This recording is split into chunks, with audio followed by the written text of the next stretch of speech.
সামাজিক যোগাযোগ মাধ্যমে বিলাসবহুল জীবনযাপন, নগদ অর্থ এবং সোনার গহনার ভিডিও প্রকাশ করে চরম বিপাকে পড়েছেন এক গৃহবধূ। অনলাইনে প্রকাশিত ভিডিও দেখেই চোরেরা তার বাড়িতে চুরি করার পরিকল্পনা করেন বলে ধারণা করছেন স্থানীয় পুলিশ।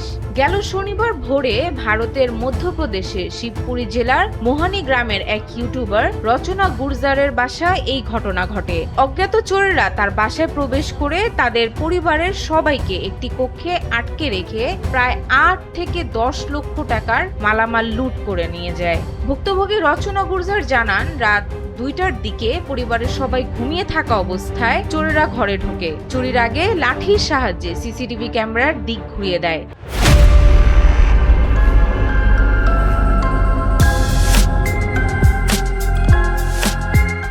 যেন তাদের পরিচয় ধরা না পড়ে। ভোরে ঘুম ভাঙার পর পরিবারের সদস্যরা বুঝতে পারে তাদের বাইরে থেকে তালাবদ্ধ করে রাখা হয়েছে। পরে আত্মীয়রা এসে দরজা খুলে তাদেরকে উদ্ধার করেন। শিবপুরী জেলার অতিরিক্ত পুলিশ সুপার সঞ্জীব মুলে জানান, এই ঘটনায় মামলা হয়েছে এবং অভিযুক্তদের শনাক্ত ও গ্রেপ্তারের জন্য একাধিক দল কাজ করছে। ইতোমধ্যে সিসিটিভি ফুটেজ বিশ্লেষণ কাজ শুরু করা হয়েছে। এমনকি এক ফুটেজে দেখা গেছে মুখ ঢাকা এক ব্যক্তি লাঠি দিয়ে ক্যামেরার দিক পরিবর্তন করছে। ইউটিউবে রচনা গুর্জারের ১ লাখেরও বেশি অনুসারী রয়েছে।